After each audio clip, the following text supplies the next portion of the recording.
السلام علیکم ورحمۃ اللہ وبرکاتہ۔ اعوذ باللہ من الشیطان الرجیم، بسم اللہ الرحمن الرحیم۔ الحمد للہ والصلاة والسلام علی رسول اللہ وآلہ اہل اللہ،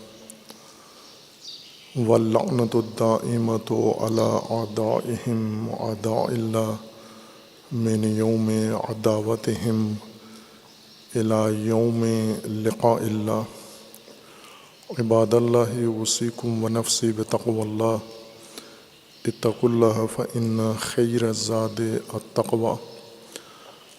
بندگان خدا، آپ سب کو اور اپنے نفس کو تقوی الہی کی وصیت کرتا ہوں، تقوی الہی کی نصیحت کرتا ہوں، تقوی الہی کی جانب دعوت دیتا ہوں و تاکید کرتا ہوں کہ اپنی زندگی تقوی کے مطابق بسر کریں، تقوی کے زیر سایہ زندگی گزاریں اور نظام تقوی کی بنیاد پر نظام زندگی قائم کریں۔ تقوی انسان کی زندگی کی حفاظتی تدبیر ہے، اللہ تعالیٰ نے مقرر فرمائی ہے، جسے انسان نے اپنی زندگی پر لاگو کرنا ہے اور نافذ کرنا ہے۔ اگر تقوی نظر انداز ہو جائے، جیسا کہ آج معاصر زمانے میں تقوی کے بغیر انسانی زندگی گزر رہی ہے اور تقوی کے بغیر زندگی میں آثار بھی اور نتائج بھی انسان دیکھ رہا ہے اور خمیازہ بھگت رہا ہے۔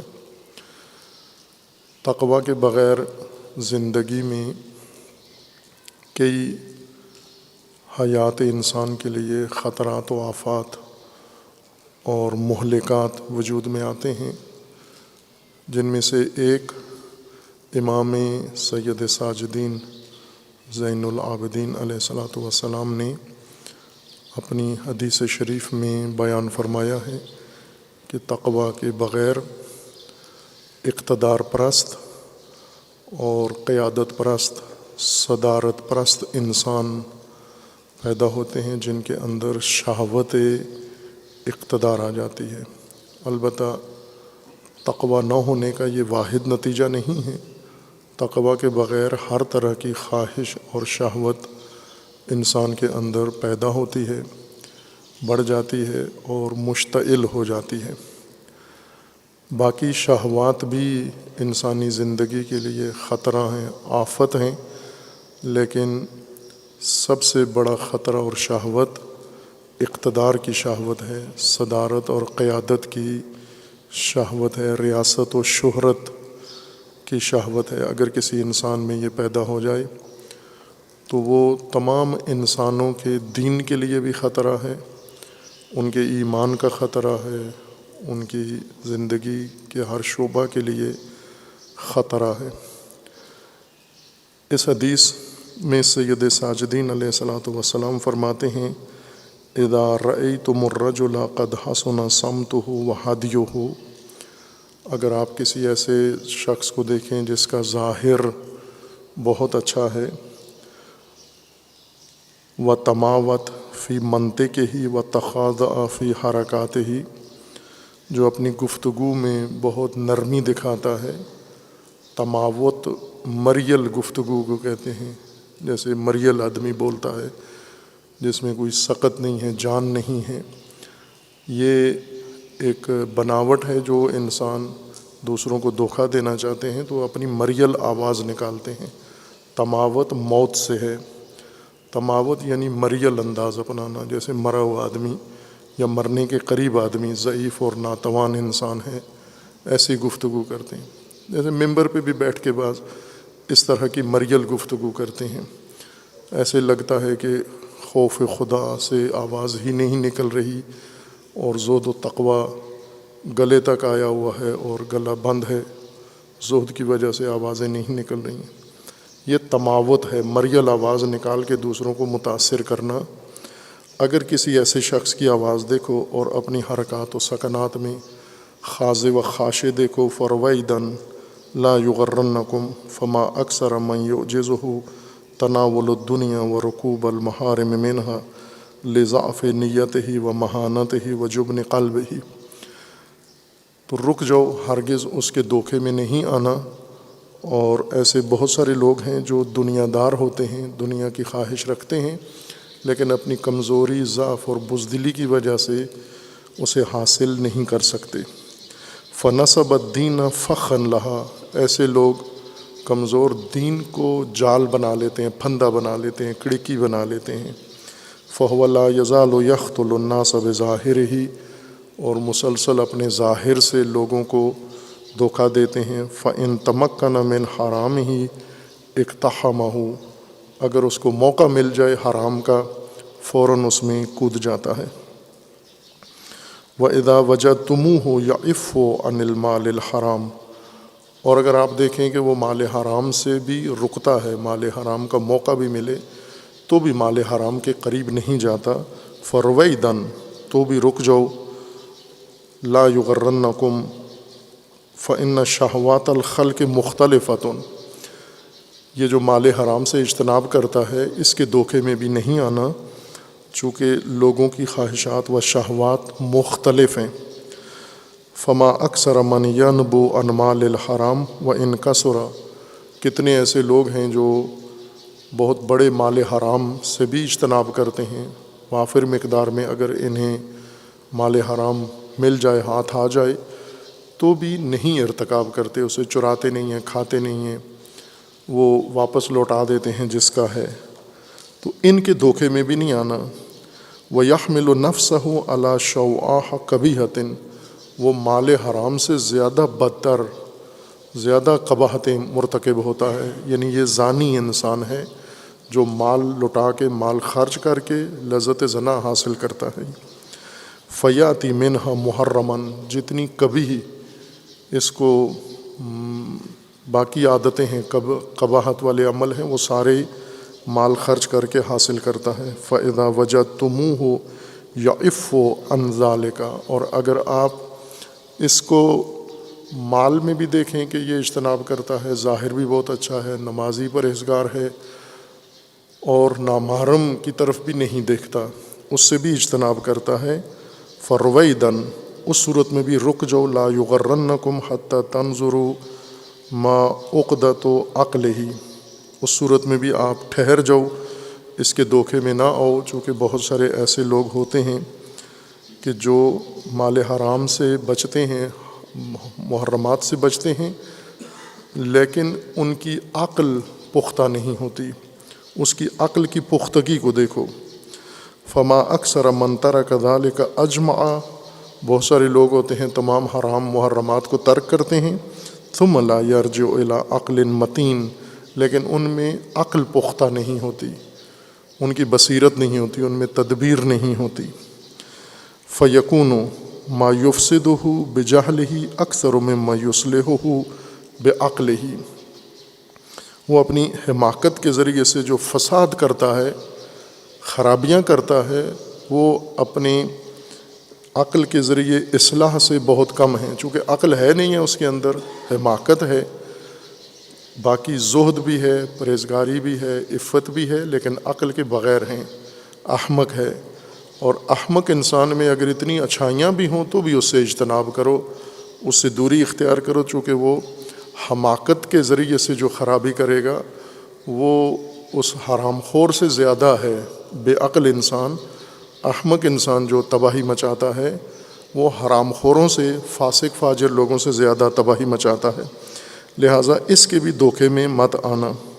فَإِذَا وَجَدْتُمْ عَقْلَهُ مَتِينًا، اگر اس کی عقل کو بھی آپ نے صحیح پا لیا کہ عقل بھی اس کی ٹھیک ہے، فَرْوَيْدًا، پھر بھی اس کے دھوکے میں نہیں آنا، اگر عقل پختہ ہے، عقل کی اس کے اندر حماقت نہیں ہے، تیز ہے، چالاک ہے، فَرْوَيْدًا لَا يُغَرَّنَّكُمْ حَتَّى تَنْظُرُوا مَعَ هَوَاهُ يَكُونُ عَقْلِهِ او يَكُونُ مَعَ عَقْلِهِ عَلَى هَوَاهُ، تو پھر یہ دیکھو کہ یہ عقل خواہشات کے تابع ہے یا خواہشات عقل کے تابع ہیں؟ اگر اس میں حماقت نہیں ہے، بے وقوف نہیں ہے، عقل ہے، تو یہ عقل کس کے لیے استعمال کرتا ہے؟ عقل کو ہوس کے لیے استعمال کرتا ہے، شہوت کے لیے استعمال کرتا ہے۔ حتی تنظروا مع ہواہ یکون علی عقلہ، اپنی خواہش کو عقل کے خلاف استعمال کرتا ہے، او یکون مع عقلہ علی ہواہ، یا اپنی عقل کو اپنی خواہشات کے خلاف استعمال کرتا ہے۔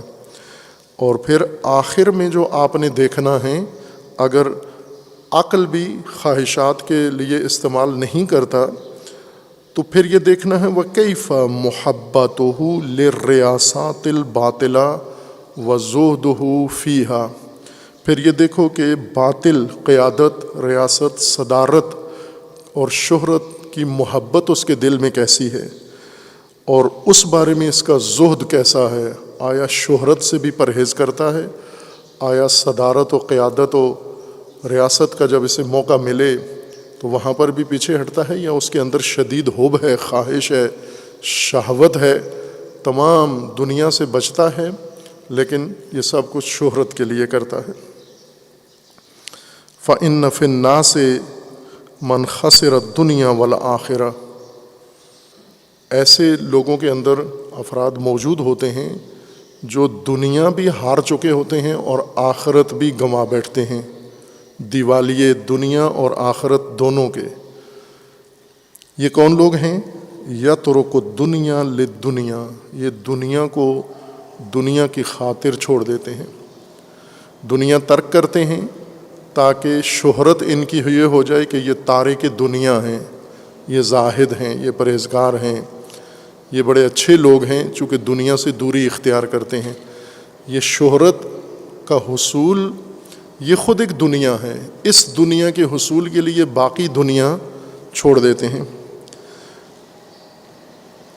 وَيَرَى أَنَّ لَذَّةَ الرِّئَاسَةِ الْبَاطِلَةِ أَفْضَلُ مِنْ لَذَّةِ الْأَمْوَالِ وَالنِّعَمِ الْمُبَاحَةِ الْمُحَلَّلَةِ، یہ وہ لوگ ہیں جو جانتے ہیں کہ ریاست و قیادت و صدارت کی لذت اور مزہ یہ دوسری تمام دنیاوی نعمتوں کی لذت سے زیادہ ہے، کھانے پینے سے زیادہ ہے، پہننے سے زیادہ ہے، مال و دولت و ثروت سے زیادہ ہے۔ ہر چیز کی لذت کے اپنے اپنے خاص خواہاں ہیں۔ کچھ لوگ کھانے کی لذت اٹھاتے ہیں، کچھ پہننے کی لذت اٹھاتے ہیں، کچھ شہرت کی لذت اٹھاتے ہیں۔ ہر انسان کی لذت کا ایک علیحدہ پیمانہ اور معیار ہے۔ یہ جو دین انسان کے لیے سب سے خطرناک لوگ ہیں، ان کے اندر شہرت و ریاست و سیادت اور قیادت کی خواہش ہوتی ہے، اور انہیں پتہ ہے کہ یہ لذت سب لذتوں سے بڑی ہے۔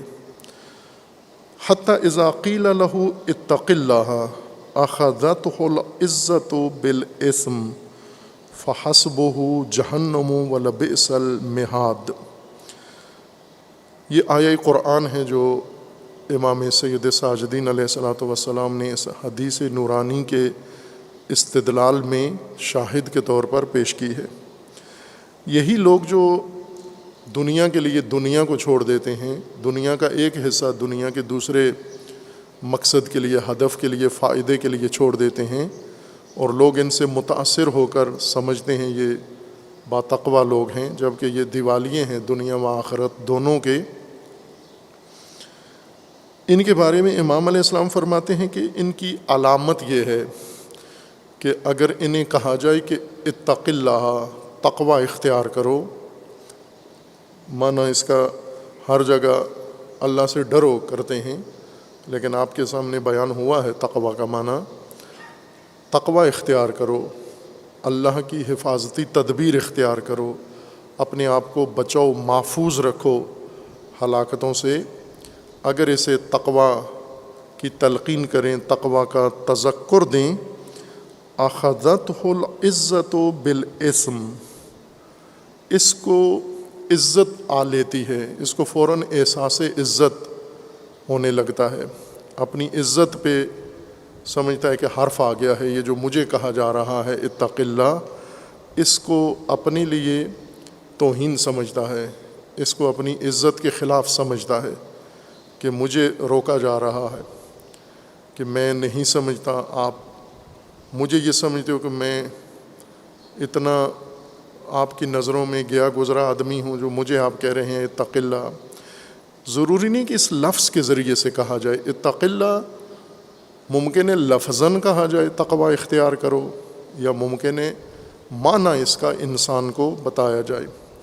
یعنی اگر انسان کوئی غلط قدم اٹھا رہا ہے، غلط راہ پہ چل گیا ہے، اور اسے باز رہنے کی تلقین کریں، آپ تذکر دیں۔ جیسے اگر کسی انسان کے اندر آپ شہوت مشاہدہ کرتے ہیں اور اسے روکتے ہیں کہ آپ یہ ہوس بازی چھوڑ دو، تو فوراً اس کو احساس ہونے لگتا ہے کہ آپ مجھے یوں سمجھتے ہیں، میں ہوس باز انسان ہوں، آپ مجھے یہ سمجھتے ہیں، فوراً اس کو احساس عزت آ گھیرتا ہے۔ اخذتہ العزت بالاسم، اسم سے کے ساتھ 3 نقطے والی تے، اس کا معنی ہوتا ہے گناہ، یعنی وہ گناہ جو انسان کو کمزور کر دے، انسان کے ارادے کمزور کر دے، انسان کی نیتیں کمزور کر دے، انسان کے عزم کو جو گناہ توڑ دیتے ہیں، ان کو قرآن اسم کہتا ہے، الف سے اور میم۔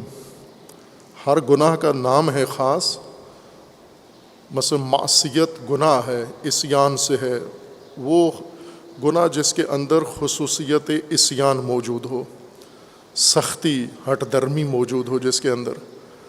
اسم گناہ ہم اردو میں سب کا ترجمہ گناہ کرتے ہیں، لیکن یہ وہ گناہ ہیں جن کی تاثیر مختلف ہے انسان کے اوپر۔ اسم وہ غلطیاں، وہ خطائیں، وہ جرائم ہیں جو انسان کے ارادے کمزور کر دیتے ہیں۔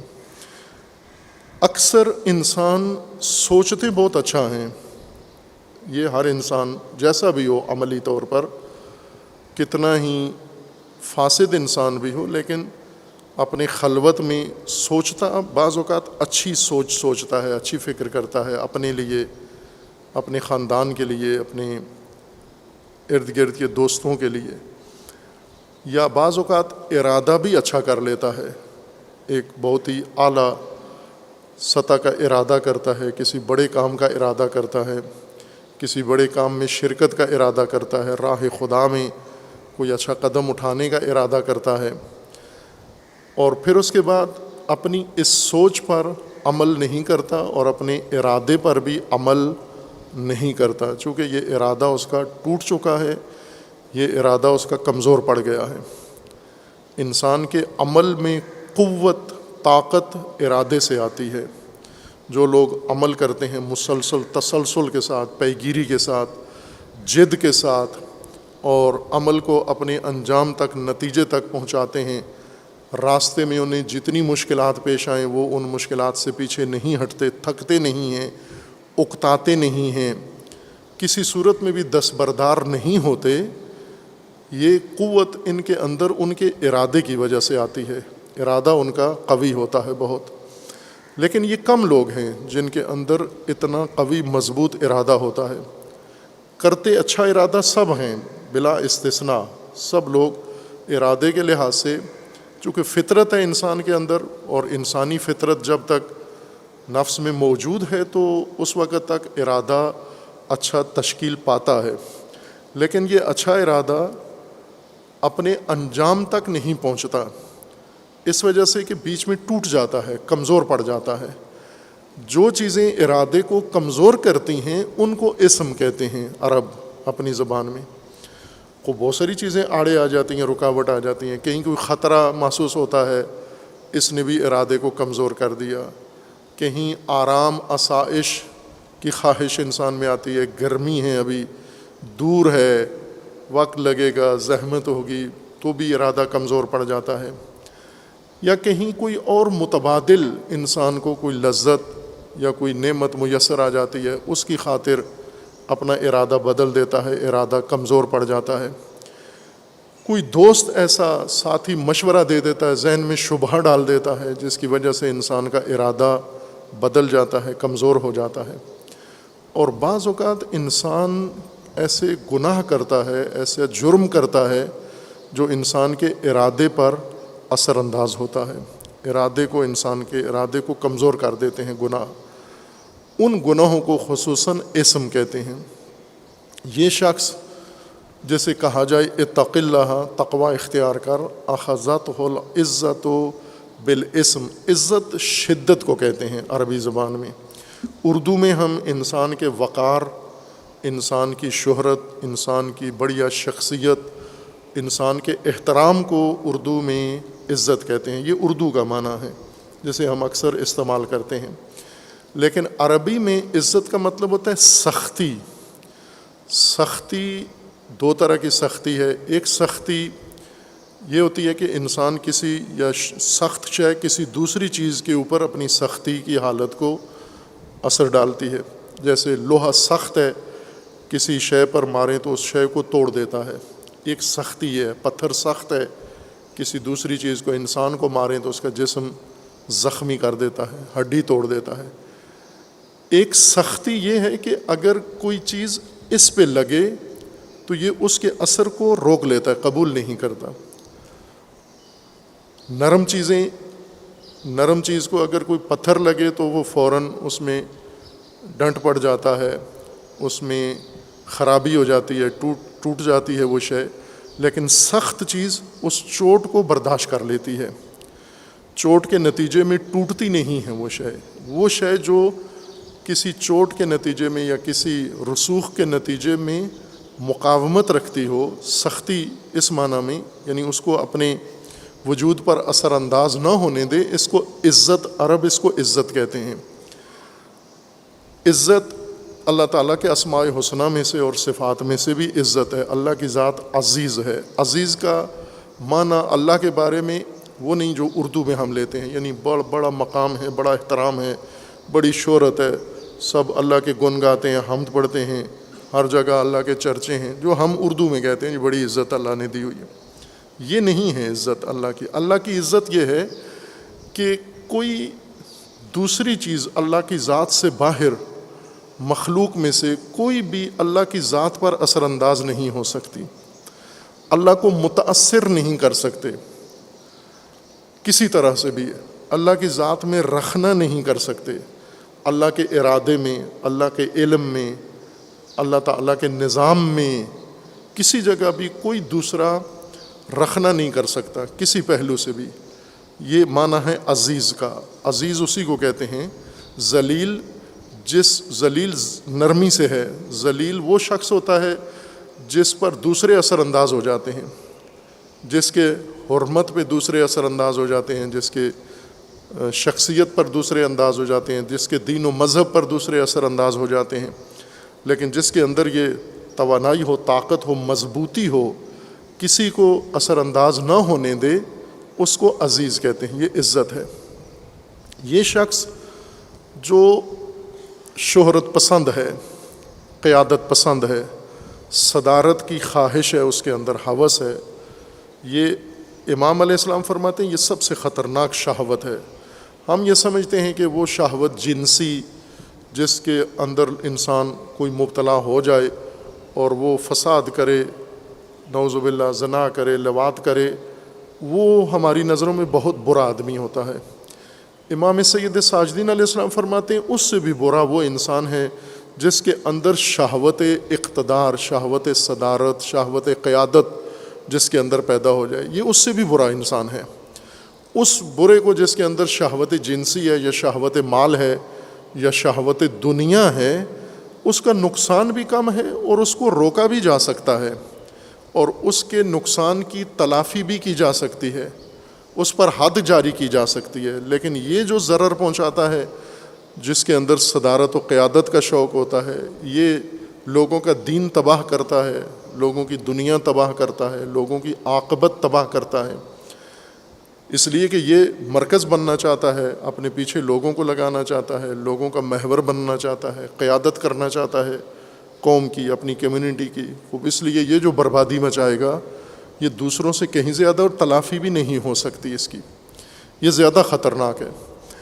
اس کی علامت یہ ہے کہ جب اسے کہا جائے، یہی اگر اس کے اندر قیادت و صدارت کا شوق یا ہوس آپ دیکھیں اور اسے سمجھائیں کہ آپ نہ کرو یہ کام، یہ شہرت اہل بیت کے آپ اگر مکتب سے تعلق رکھتے ہو تو اہل بیت کی تو ممانعت ہے اس بارے میں کہ نہ کرو یہ کام، نہ سیاست کے نام پر کرو، نہ دیانت کے نام پر کرو، نہ قومیت کے نام پر کرو آپ، چونکہ شہرت شہوت مختلف راستے بنا لیتی ہے باہر آنے کے لیے، اظہار کے لیے، کبھی اس کو دینی رنگ دے دیتی ہے، کبھی اس کو عقلی رنگ دے دیتی ہے، کبھی اس کو اچھا عنوان دے دیتی ہے شہوت انسان کے اندر. جس طرح علامہ اقبال کا فرمانا ہے نا کہ عقل مکار ہے 100 بھیس بنا لیتی ہے.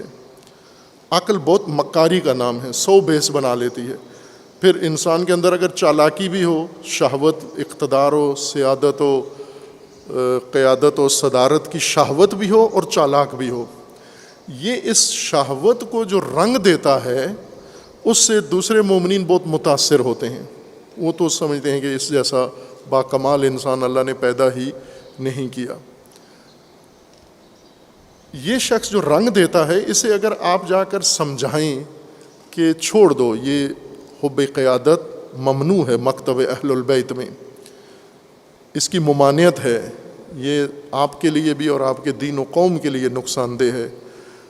جواباً اس کا رد عمل کیا ہوگا؟ اخذتہ العزت بالاسم، اسے گناہ کارانہ عزت آ گھیرتی ہے، اس میں شدت آ جاتی ہے، اس میں سختی آ جاتی ہے.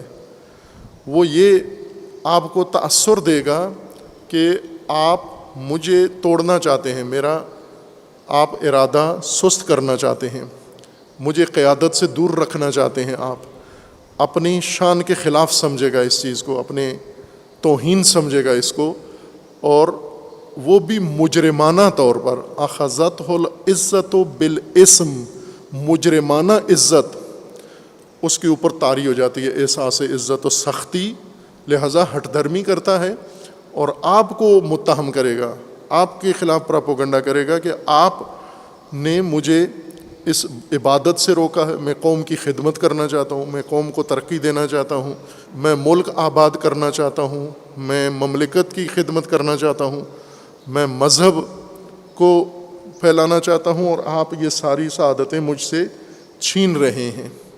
خوب، وہ جو مجرمانہ اس کا انداز ہے وہ فوراً اس کی عزت بن کر اس کے آڑے آ جاتا ہے اور ہرگز تقوی اختیار نہیں کرتا. شہرت و قیادت و صدارت کے باب میں جو مبتلا ہو جو انسان، اس کا تقوی یہ ہے کہ یہ احساس اپنے اندر سے نکالے، اس شوق اور حب و شہوت کو اپنے اندر سے نکالے، یہ تقوی ہے. لیکن وہ بجائے تقوی اختیار کرنے کے مجرمانہ عزت، شدت اور سختی اختیار کر لیتا ہے. فَحَسَبُهُ جَهَنَّمُ وَلَبِئْسَ الْمِہَادُ. خوب، اس شخص کا ہوگا کیا جو ایک طرف سے شہوت صدارت و قیادت جیسی بیماری میں مبتلا ہے، دوسری طرف سے مجرمانہ عزت نے اس کو آ گھیرا ہے اور ہٹ درمی و ضد پہ اتر آیا ہے، ضدی بن گیا ہے کہ ہر صورت میں یہ کام کروں گا، میں اس پر قائم رہوں گا، میں نے اس کو جاری رکھنا ہے. یعنی اس کا اگر آزاد اردو میں ترجمہ کریں اس آیہ کریمہ کا، اخذتہ العزت بالاسم، یعنی مجرمانہ ضد پہ اڑ جاتا ہے، آ کر ضد اختیار کر لیتا ہے، ضد میں آ کر وہ کام اور زیادہ شدت سے انجام دیتا ہے، ڈٹ جاتا ہے وہاں. فَحَسَبُهُ جَهَنَّمُ وَلَبِئْسَ الْمِہَادُ. یہ اس کے لیے جہنم کافی ہے، جہنم سے نیچے نیچے اس کا کوئی علاج نہیں ہے. اس نے جو اختیار کیا ہے راستہ وہ جہنم کا ہے اور وہ اس کے لیے بدترین جگہ ہے، جائے گا ہے. فَهُوَ يَخْبِطُ خَبْطَ أَشْوَاءَ. اس شخص کی حالت کیا ہے جو قیادت، اقتدار، صدارت کے شہوت میں، اشتہا میں مبتلا ہو جائے. کہ پہلے عرض کیا تھا کہ پاکستانی قوم، ملت، مذاہب، مسالک اسی آفت میں مبتلا ہیں. ہر مسلک، ہر مذہب کے اندر ایسی مذہبی قیادت ہے، موجود ہے یا بن رہی ہے جس کے اندر شہوت اقتدار، شہوت ریاست، شہوت قیادت بھرپور بھری ہوئی ہے، کوٹ کوٹ کے بھری ہوئی ہے. اتنی ان کے جسے میں گنجائش نہیں ہے جتنی ان کے اندر شہرت و قیادت و صدارت کی شہوت بھری ہوئی ہے. آپ اگر کوئی پیمانہ ہو، جس طرح آپ کا بخار ناپنے کے لیے وہ تھرمامیٹر لگاتے ہیں، ٹیمپریچر آپ کا دیکھتے ہیں کتنا بخار ہے، تو بعض اوقات شدید ہوتا ہے، بعض اوقات خفیف ہوتا ہے، لیکن وہ بتا دیتا ہے کہ اتنا ہے. یا اسی طرح شوگر لیول آپ کا چیک کرتے ہیں، اتنی شوگر ہے. یا بلڈ پریشر آپ کا دیکھتے ہیں ایک میٹر کے ذریعے سے کہ اس جگہ پر ہے، آپ کا ہائی ہے یا لو ہے.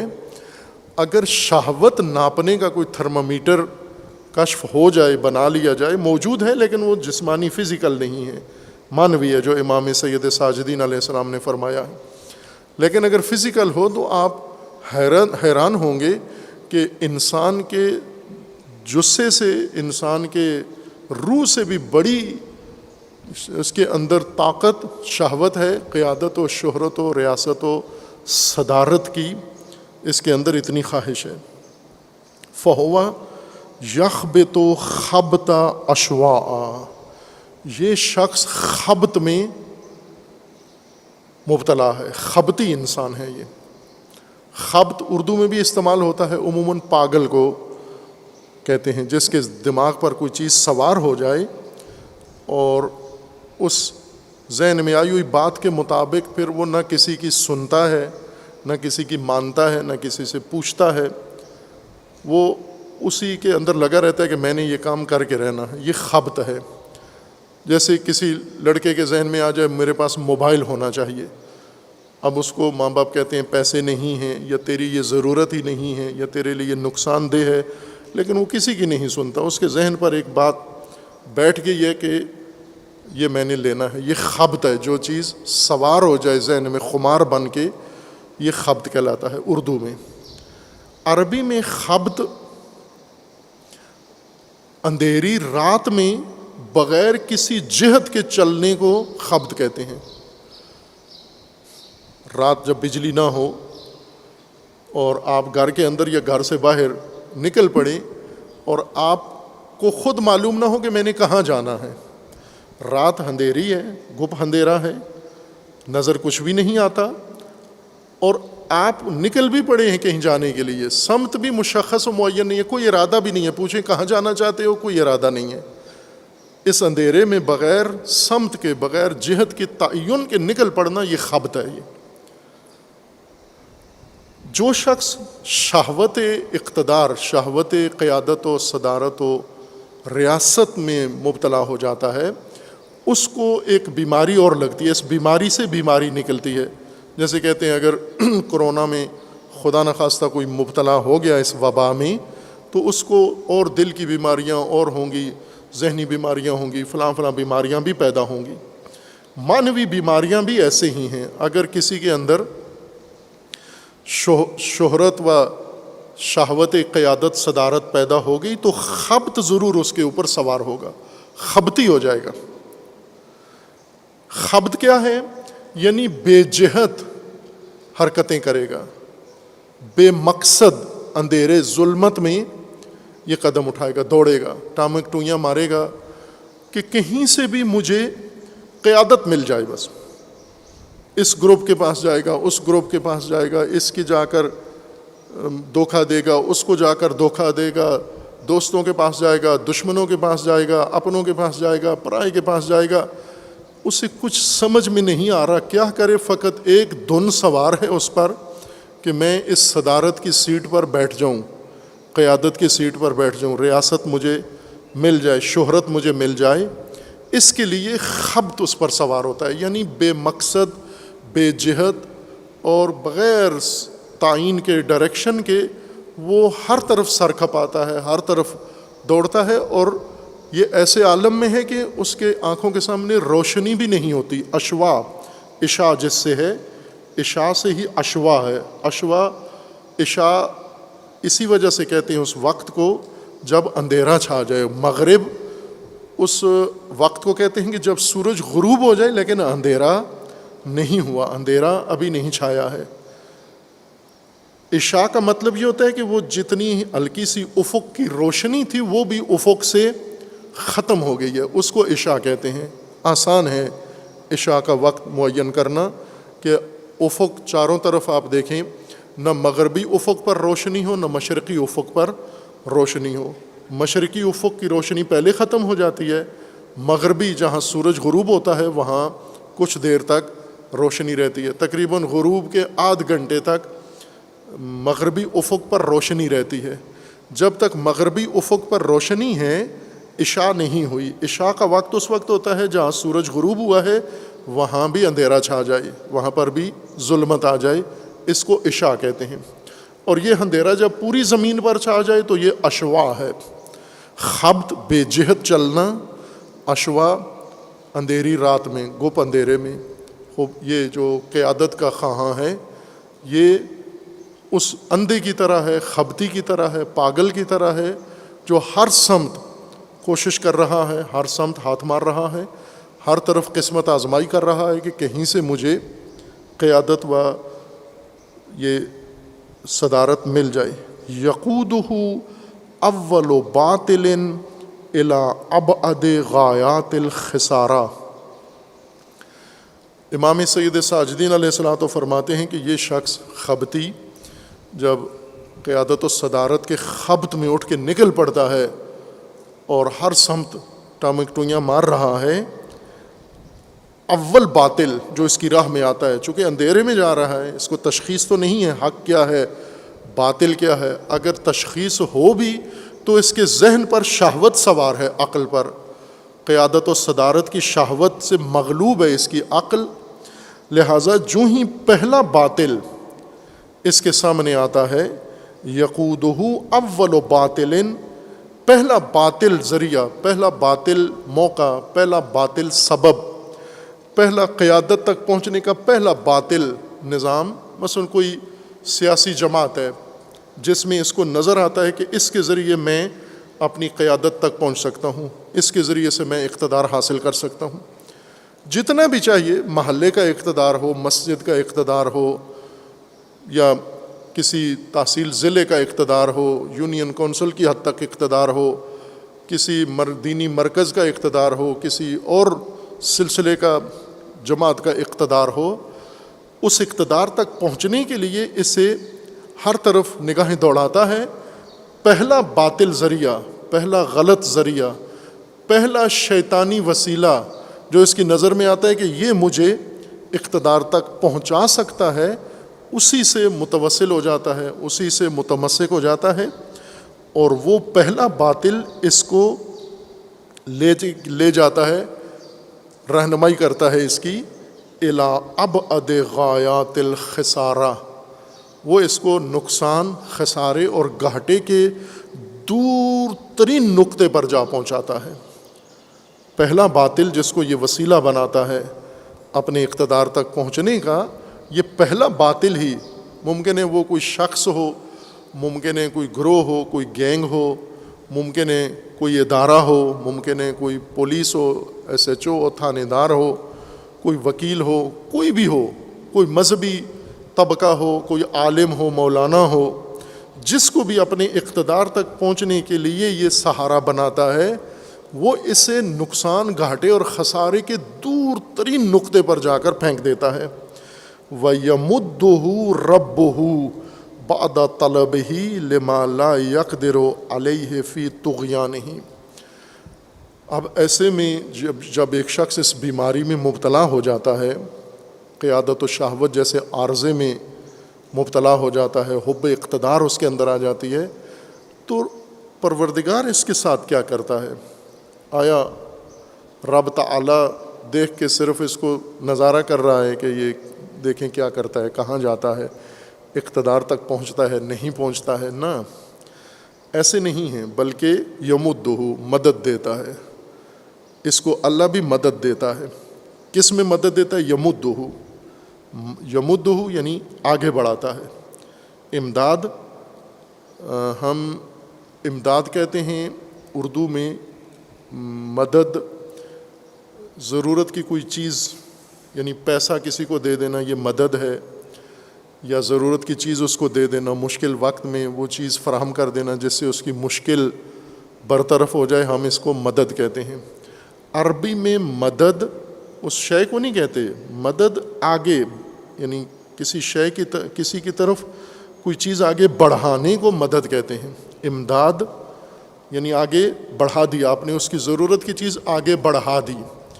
کھانا، بھوکے کو کھانا کھلانا، کھانا مدد نہیں ہے، کھانا کو آگے بڑھانا، بھوکے کے پاس قرار دینا، اس کے سامنے رکھ دینا، یہ امداد ہے۔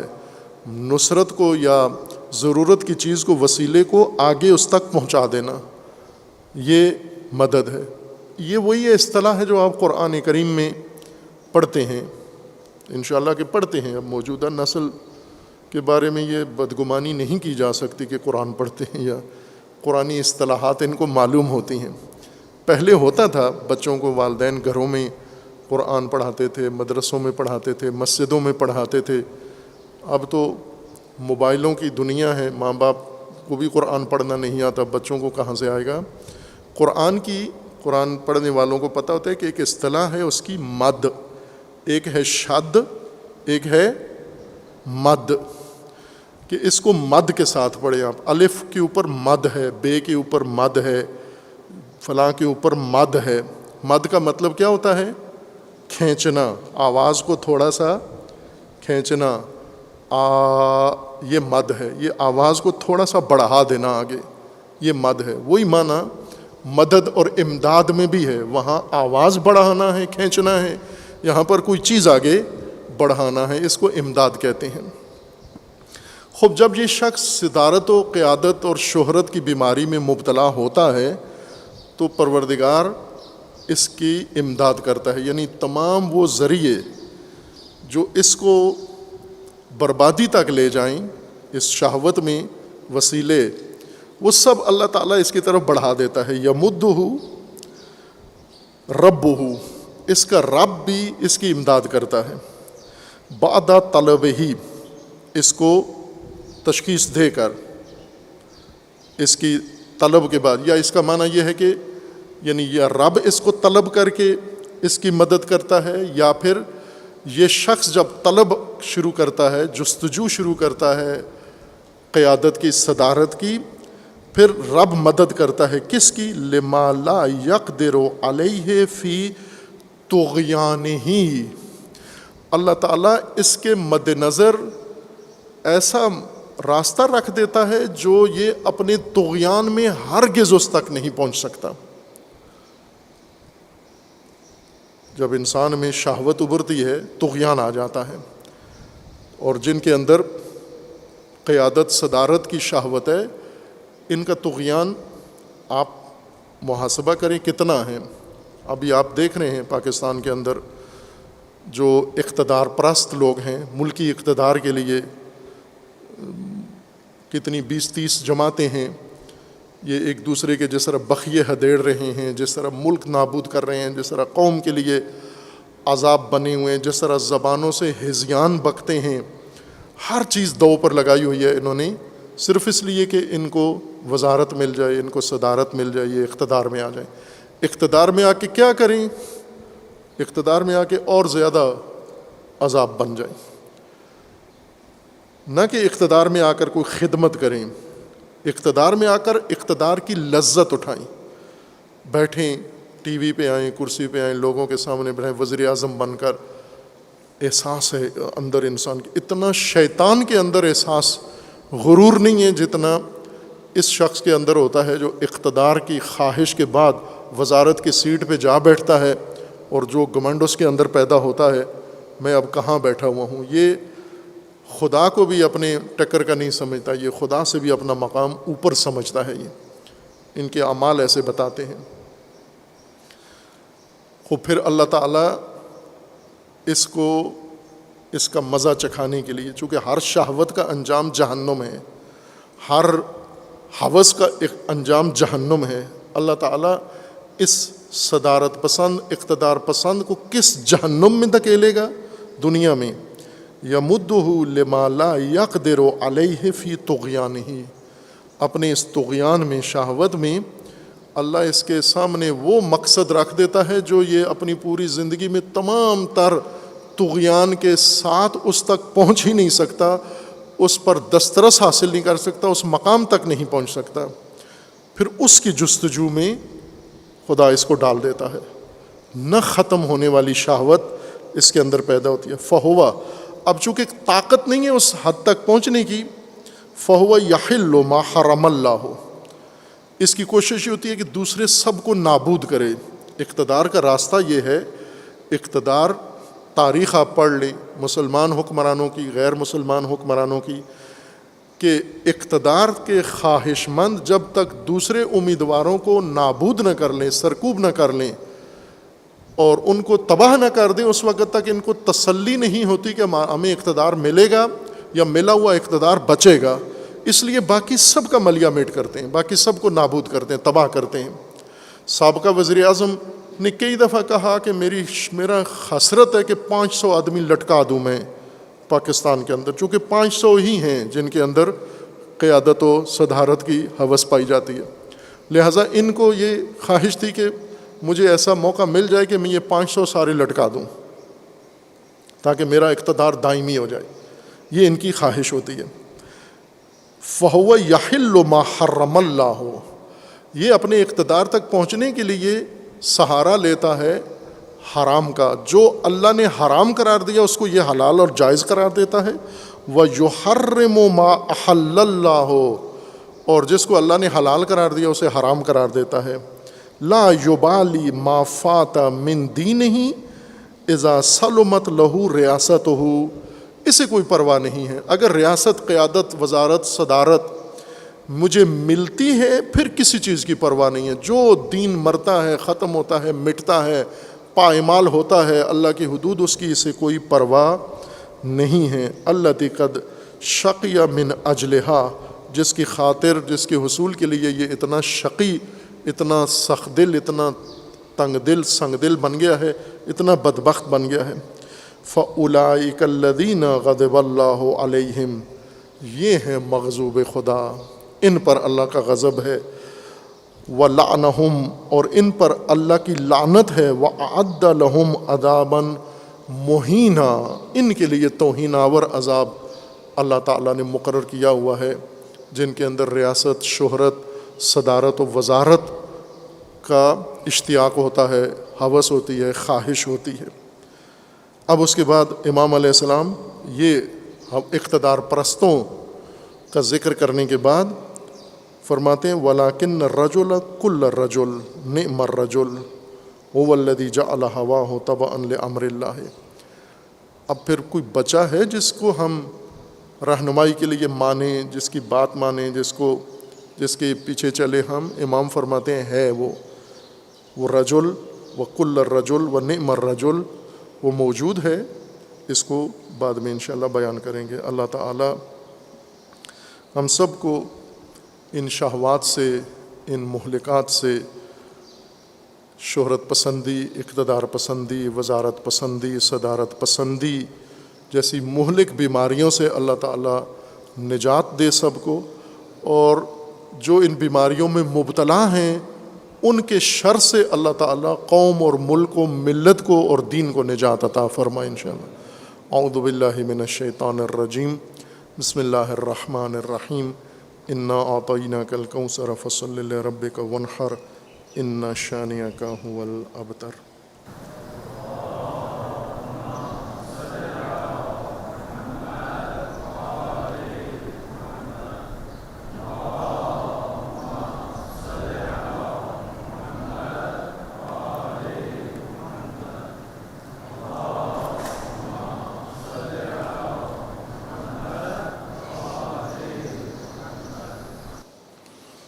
اعوذ باللہ من الشیطان الرجیم، بسم اللہ الرحمن الرحیم۔ الحمد للہ والصلاة والسلام علی رسول اللہ وآلہ اہل اللہ، سیما علی امیر المؤمنین علی ابن ابی طالب علیہ الصلاة والسلام، و فاطمۃ الزہرا سیدۃ النساء العالمین،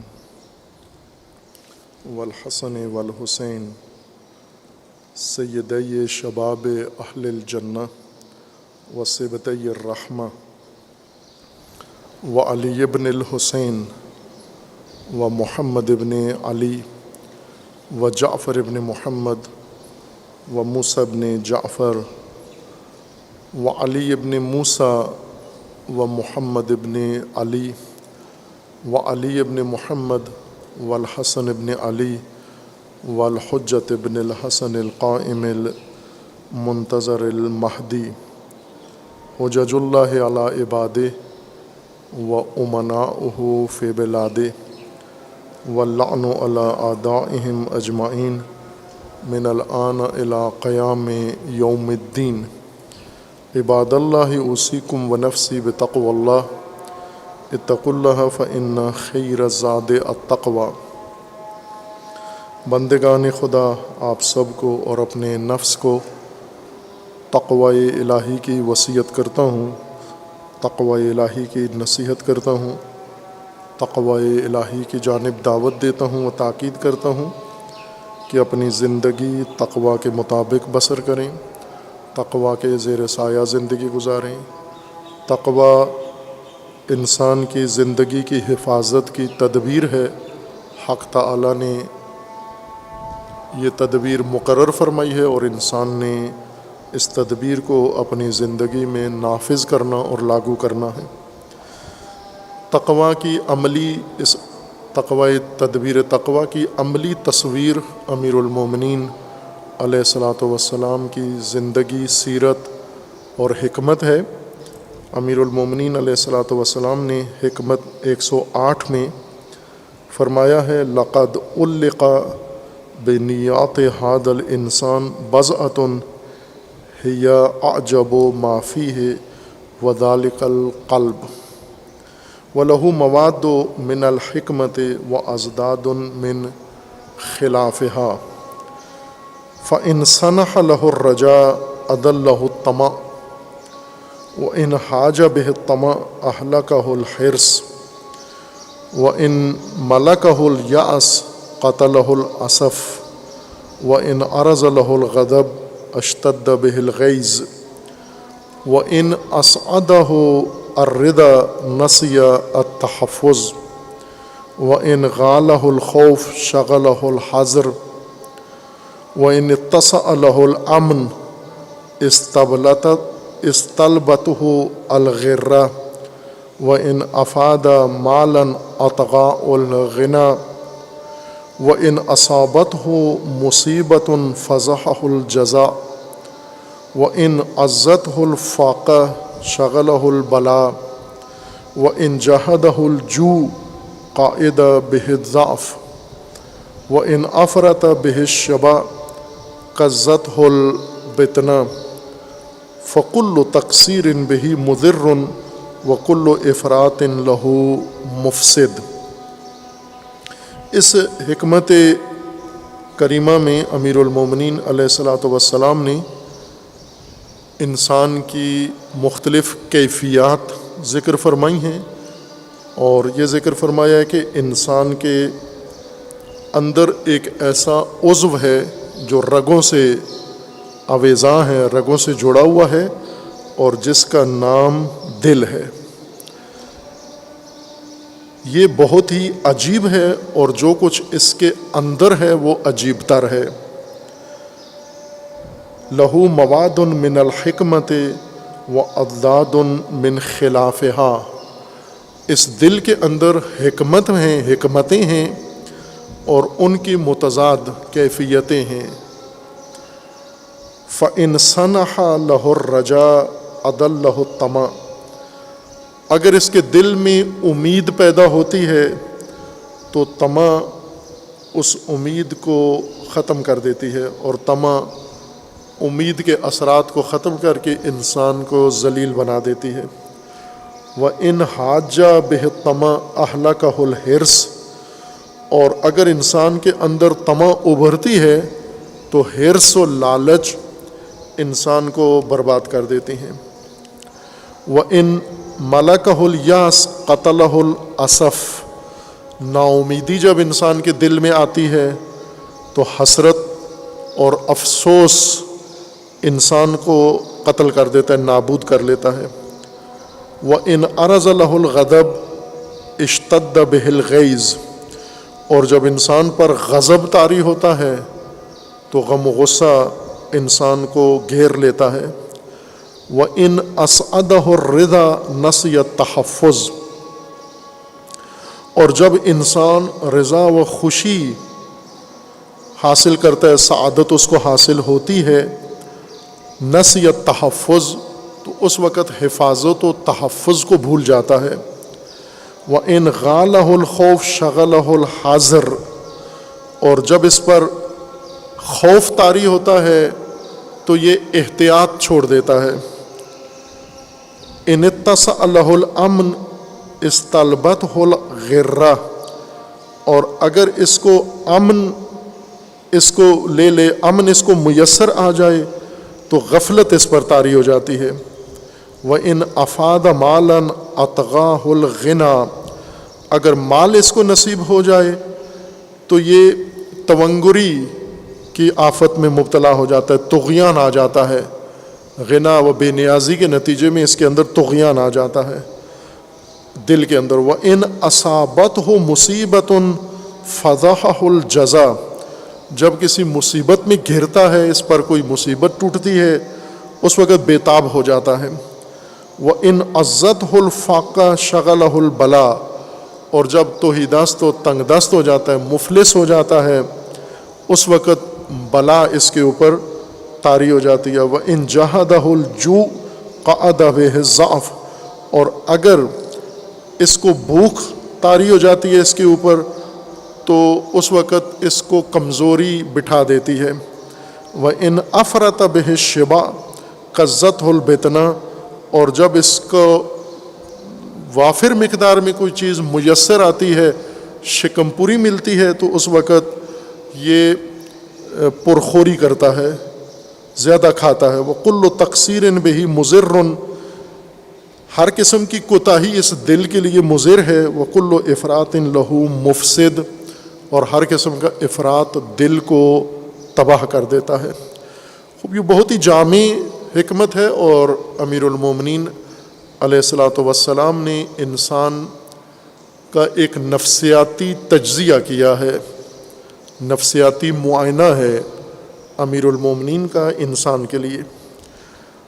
پہلا مطلب اس میں یہ ہے کہ اللہ تعالیٰ نے انسان کے اندر ایک ایسا عضو ایجاد کیا ہے جو رگوں سے جڑا ہوا ہے، یہ دل، جس کو قلب کہتے ہیں، دل کہتے ہیں۔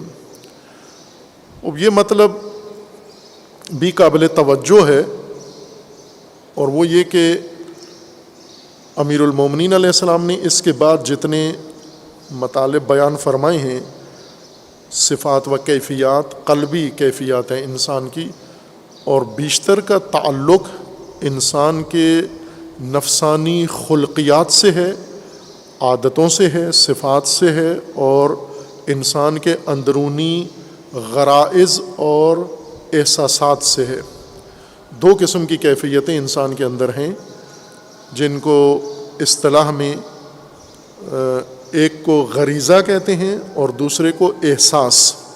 اردو میں سب کو احساس ہی کہہ دیا جاتا ہے، فرق نہیں کیا جاتا، چونکہ اردو میں علماء نے یہ زحمت نہیں کی، ضرورت ہی نہیں سمجھی کہ ہم علوم کو صحیح ترجمہ کر کے اردو دانوں کے لیے منتقل کریں، خواہ وہ دینی علوم ہوں، وہ ادبی علوم ہوں، یا وہ طبعی علوم ہوں، سائنس ہو۔ اس کو اردو دانوں کو اردو سے چونکہ نفرت ہے، متنفر ہیں، بیزار ہیں، اور یہ خود ایک عذاب ہے اس قوم کے لیے۔ ایک بڑا عذاب ایک قوم کے لیے یہ ہوتا ہے کہ جب وہ اپنے آپ سے بیزار ہو جائے، اپنی تاریخ سے بیزار ہو جائے، اپنی تہذیب سے بیزار ہو جائے، اپنی زبان، اپنی پہچان سے جب کسی قوم کے اندر بیزاری آ جائے، یہ اللہ کا عذاب ہے اس قوم کے لیے۔ اس نے مٹنا ہے، یہ قانون ہے اللہ کا کہ جس قوم کو اللہ تعالیٰ نے ختم کرنا ہے، اس کا شروع اور آغاز یہاں سے ہوتا ہے، اپنے آپ سے اجنبیت، اپنے آپ سے بیگانگی، اپنے آپ سے لا تعلقی سے شروع ہوتا ہے۔ یعنی پاکستانی کہلانے میں ننگ و عار محسوس کرتے ہیں، پاکستانی پہچان لباس پہننے میں ننگ و عار محسوس کرتے ہیں، اپنی زبان بولنے میں ننگ و عار محسوس کرتے ہیں۔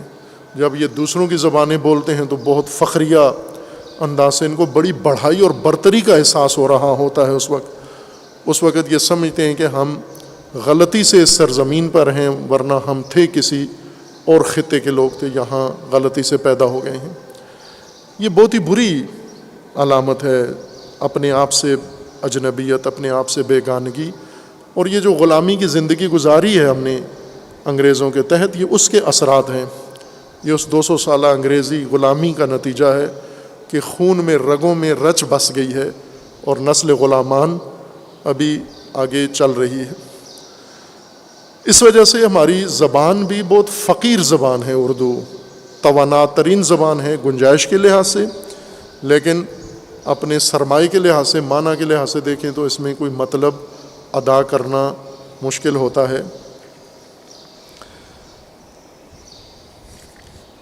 احساسات ایک علیحدہ کیفیت ہے دل کی، غریزہ ایک علیحدہ حالت و کیفیت ہے انسان کے اندر، جذبات ایک علیحدہ کیفیت ہے انسان کے اندر۔ یہ تینوں علیحدہ علیحدہ سلسلے ہیں انسان کے وجود کے اندر، اور ان کا مرکز دل ہے، اور دل امیر المومنین کے اس فرمان کے اندر ہے کہ وہ یہی جو سینے میں رگوں سے بندھا ہوا اور جڑا ہوا دل ہے یہ ہے۔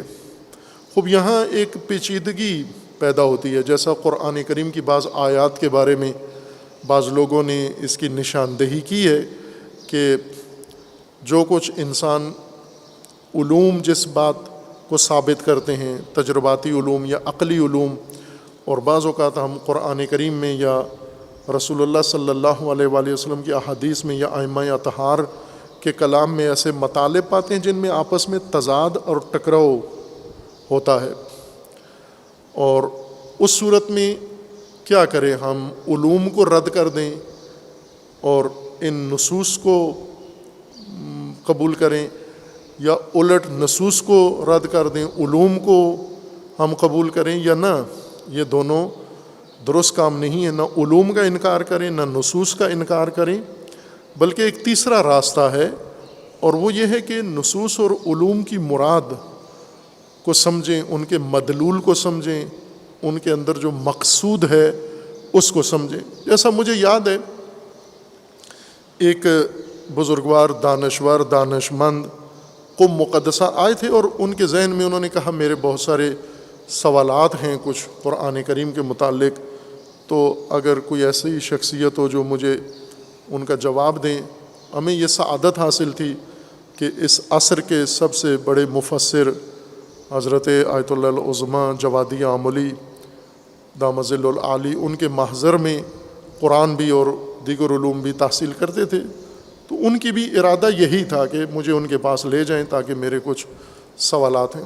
تو میں نے حضرت استاد کی خدمت میں عرض کیا کہ اس طرح کا ایک دانشور ہے، وہ کچھ سوالات رکھتا ہے، اگر آپ اجازت دیں تو آپ کے پاس آ جائیں۔ تو انہوں نے بھی اجازت دی اور چلے گئے، اور ترجمے کے طور پر میں چونکہ وہ فارسی نہیں جانتے تھے تو انہوں نے سوالات کیے، ان میں سے کئی سوالات کیے۔ ایک سوال ان کا یہ تھا کہ قرآن کریم میں ہے ذکر ماجرا اور داستان ذوالقرنین میں کہ ذوالقرنین جب اس جگہ پر پہنچے جہاں پر سورج کیچڑ میں ڈوب رہا تھا، تو خوب یہ بات تو طے ہے کہ سورج تو کیچڑ میں نہیں جاتا، افق میں کسی جگہ کیچڑ نہیں ہے، اور کسی جگہ بھی نہ سورج طلوع میں نہ غروب میں کیچڑ تو ہے نہیں ہے۔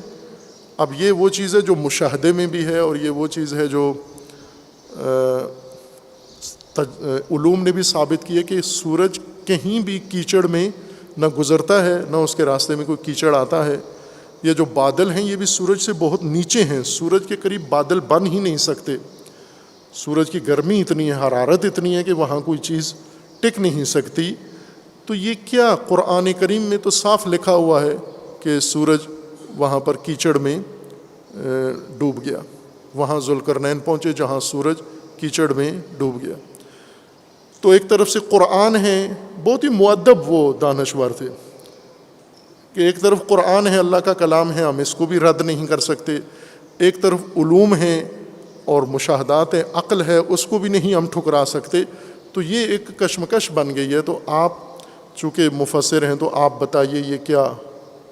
تو چند سوال اور بھی تھے، جن میں سے ایک میں اس مطلب کی وضاحت کے لیے جو عرض کرنے لگا ہوں، اس کی تائید کے لیے یہ ماجرا ذکر کیا ہے۔ تو حضرت استاد نے ان کو یہ جواب دیا کہ یہ جو قرآن کریم نے فرمایا ہے اور جو علوم کہہ رہے ہیں، دونوں اپنی اپنی جگہ پر ہیں، ہم اس کی مراد کو سمجھیں۔ علوم کیا کہنا چاہتے ہیں یا مشاہدہ و عقل کیا کہہ رہی ہے؟ جو عقل کہہ رہی ہے ایسا ہی ہے، سورج کہیں بھی نہ کیچڑ سے نکلتا ہے نہ کیچڑ میں ڈوبتا ہے، لیکن آپ کو سورج ڈوبتے ہوئے محسوس کیا ہوتا ہے؟ یا مثلا قرآن کریم میں اب اس دانشور نے یہ سوال نہیں کیا تھا، حضرت استاد نے اپنی جانب سے اس کی رہنمائی کے لیے کہا کہ یہ جو قرآن کریم نے فرمایا ہے کہ شمس و قمر تجری، جریان میں ہیں، جاری ہیں، حرکت میں ہیں، تو کیا واقعاً سورج حرکت میں ہے؟ تو اس نے کہا نہیں، حرکت میں نہیں ہے۔ تو کہا قرآن میں یہ بھی ہے کہ سورج تو باقاعدہ چل رہا ہے، بلکہ تیر رہا ہے،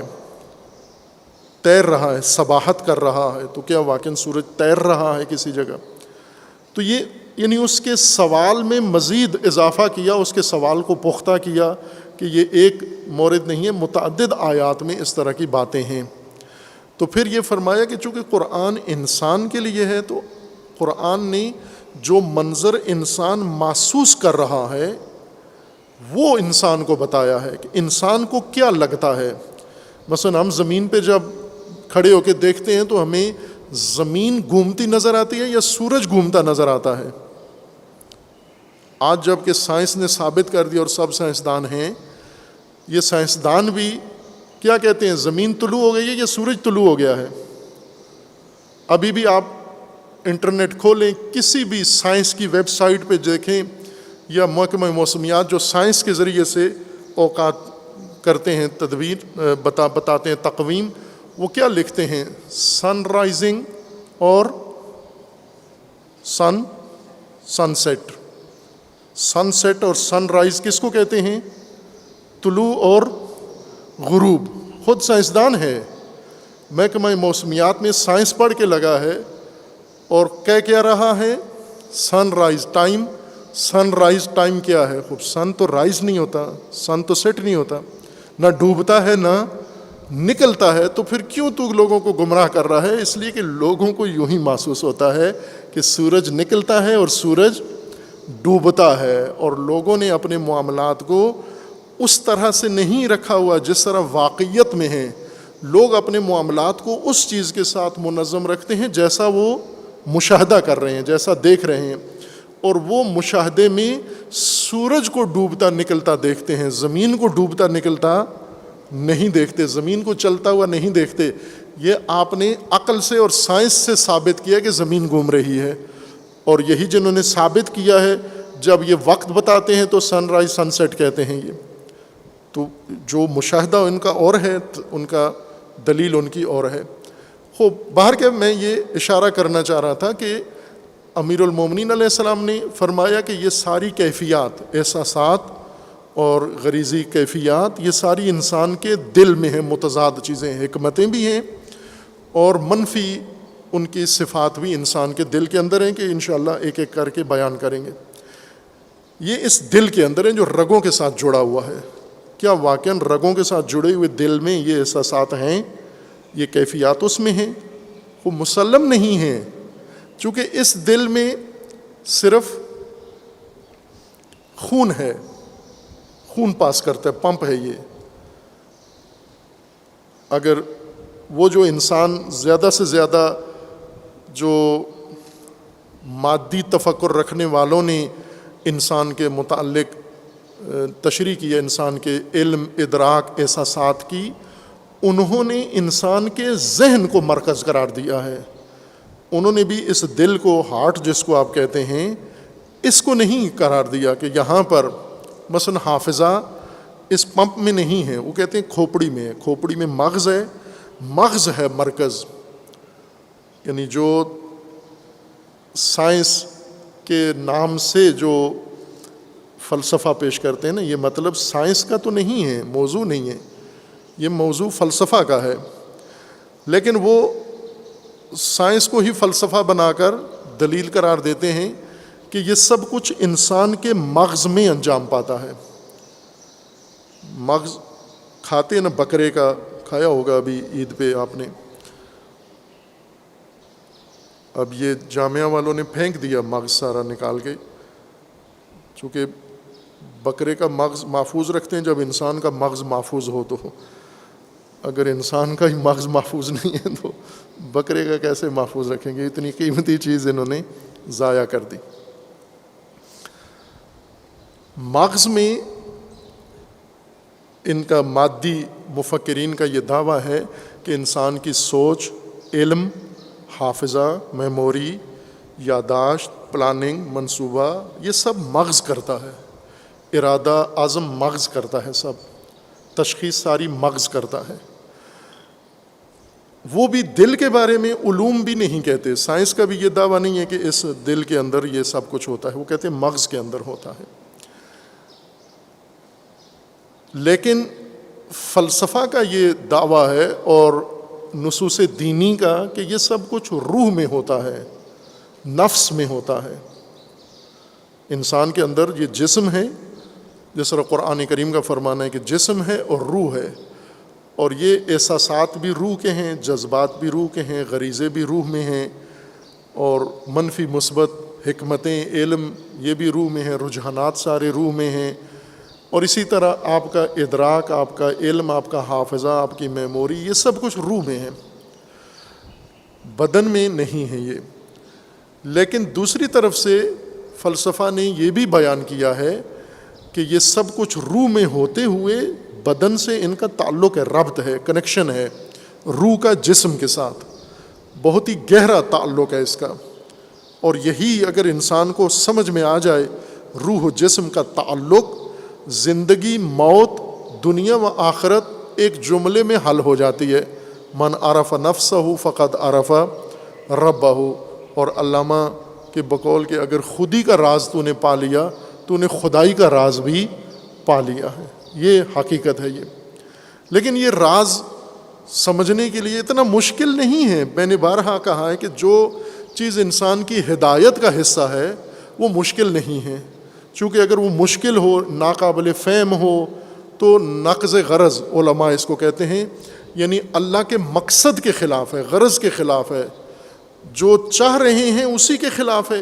اور یہ انسان یہ کام نہیں کرتا کہ جو مقصد ہے اس مقصد کے خلاف خود ہی ایک حرکت ایسی کرے جس سے مقصد اس کا ضائع ہو جائے۔ یہ تو عام سمجھدار انسان نہیں کرتا۔ اللہ تعالیٰ کے بارے میں کوئی یہ گمان نہیں کر سکتا کہ اللہ نے ہدایت انسان کے لیے مقرر کی ہے، پھر اس ہدایت کو انسان کے لیے ناقابل فہم بنا دیا ہے۔ یہ تناقض ہے، یہ غلطی ہے، انسان کی غلطی ہے، اور انسان نے یہ مضمون الجھا دیا ہے، جس وجہ سے یہ توہم ان کے ذہنوں میں آیا ہے کہ بعض چیزیں ہمارے لیے ناقابل فہم نہیں ہیں، یعنی روح کو ہم نہیں سمجھ سکتے، یا روح کا بدن سے تعلق ہم نہیں سمجھ سکتے۔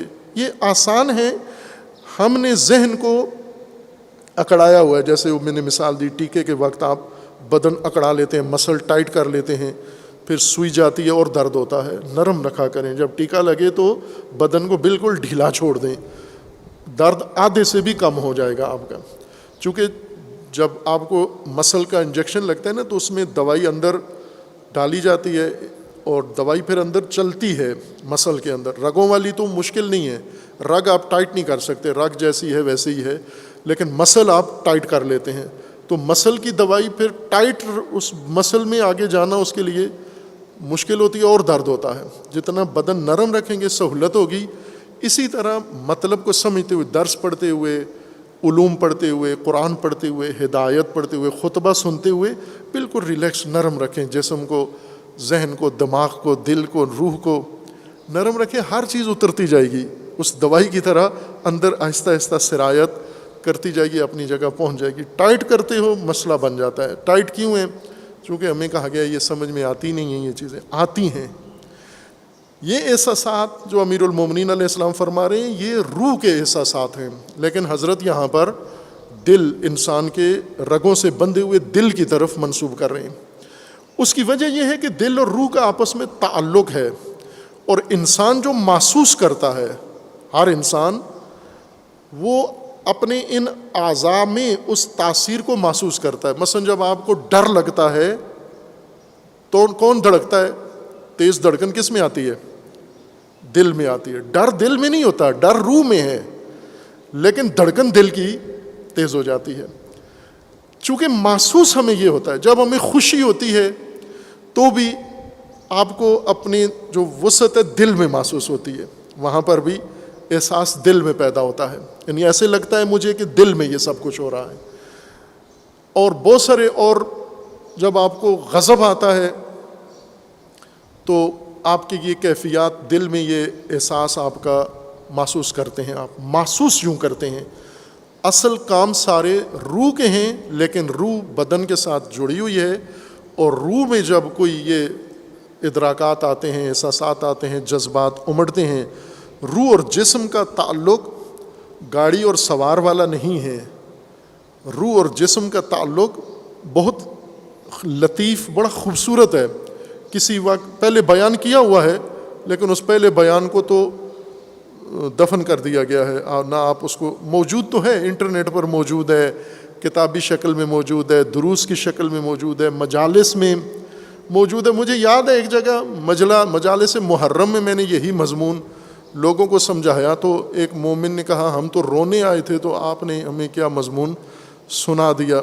تو میں نے کہا اسی پہ رو لیتے آپ، کہ میں کچھ اور سننے آیا تھا، مجھے کچھ اور سنا دیا گیا۔ ہوتا ہے نا، بچہ کچھ لینے آتا ہے، نہیں ملتا اس کو تو رو پڑتا ہے وہ، تو میں نے کہا اسی پہ رو پڑتے آپ کہ آپ کچھ اور سننے آئے تھے، آپ کو کچھ اور سنا دیا ہے۔ خوب، یہ بنیادی چیزیں ہمیں سمجھ میں آنی چاہیے۔ بیان کیا ہوا ہے، یوں نہیں کہ نہیں کیا، اور تکراراً مقرر بیان کیا، چونکہ یہی وہ ہدایت کی بنیادیں ہیں جن سے ہمیں بات سمجھ میں آئے گی۔ پھر بھی انشاءاللہ کریں گے، اللہ نے توفیق دی، اس ربط کو، اس تعلق کو کھول کے بیان کریں گے، چونکہ یہ آپ اور ہم سب کی کہانی ہے، کسی اور کی نہیں ہے۔ آپ کی روح اور آپ کے جسم، آپ کی روح اور آپ کے دل، آپ کی روح اور آپ کے مغز، آپ کی روح اور آپ کے کام، آپ کی روح اور آپ کے احساسات کی بات ہے یہ، لہٰذا اس کو سمجھنا ضروری ہے۔ فعلاً ابھی سر دست اتنا سمجھ لیں کہ روح میں جو کچھ بھی انجام پاتا ہے بدن کے ذریعے ہے۔ بدن ایک آلہ اور وسیلہ کے طور پر روح استعمال کرتی ہے۔ بدن ایک ذریعہ ہے روح کے پاس، اور انسان کی روح نے جو محسوس کرنا ہے، جو احساس دلانا ہے، جو عمل کرنا ہے، جو کچھ لینا دینا ہے، سب بدن کے ذریعے۔ جیسے آپ روح کو تکلیف پہنچانا چاہتے ہیں تو آپ کو بدن کے ذریعے پہنچانا ہوگی، روح کو خوشی پہنچانا چاہتے ہیں تو آپ کو بدن کے ذریعے پہنچانی پڑے گی۔ خوشیاں ساری روح میں ہوتی ہیں، لیکن طریقہ یہ ہے، روح کا جو خلقت ہے وہ اس طرح کی ہے کہ وہ سب روح کے جسم کے ذریعے سے سارے کام انجام پانے ہیں، موت تک۔ موت کے بعد پھر روح جسم کو چھوڑ دیتی ہے، پھر اس کے اور طور طریقے بن جاتے ہیں، وہ بھی قرآن کریم نے ذکر کیے ہیں اور علوم کے اندر موجود ہیں۔ جو امیر المومنین علیہ السلام نے فرمایا ہے کہ انسان کے وجود کے اندر ایک دل ہے رگوں سے جڑا ہوا، اس کے اندر یہ ساری کیفیات ہیں، یہ اس بنیاد پر ہیں چونکہ ہمیں یہ ادھر ہی محسوس ہوتا ہے، ہمارا مشاہدہ یا ہمارا احساس یہی ہے، لیکن حقیقت میں یہ سب کچھ روح میں ہے۔ چونکہ امیر المومنین کے باقی خطبات میں یہ ساری چیزیں انسان کی روح سے خود امیر المومنین نے منسوب کی ہیں اور بتایا ہے، بلکہ انسان کا دل بھی فرمایا ہے امیر المومنین نے کہ وہ روح میں ہے، دل اصل روح میں ہے۔ یہ دل جسم کا، یہ چونکہ روح کے اختیار میں ہے، روح اس کو استعمال کرتی ہے، لہٰذا روح کے احساسات سے انفعال اور عمل، رد عمل اس کے اندر مشاہدہ کرتے ہیں۔ اس حکمت کو انشاءاللہ بعد میں بیان کریں گے۔ اللہ تعالی ہمیں فہم دین کی توفیق عطا فرمائے انشاءاللہ۔ قرآن و اہل البیت اور خصوصاً حکمت امیر المومنین، حکمت زندگی، حکمت دین سمجھنے کی اللہ توفیق عطا فرمائے۔ خداوند تبارک و تعالیٰ کی بارگاہ میں دعا گو ہیں، پروردگارہ جو مومنین اس دنیا سے رحلت کر کے انہیں جوار رحمت میں مقام عطا فرما، جو مریض ہیں علیل ہیں انہیں شفاء کاملہ عطا فرما۔ ایک مومن کے لیے، مریض کے لیے التماس دعا کی گئی ہے، ICU میں ہیں، اللہ تعالیٰ جملہ مرضى اسلام سمیت اس مد نظر مریض کو جلد از جلد شفاء کاملہ عطا فرمائے انشاءاللہ۔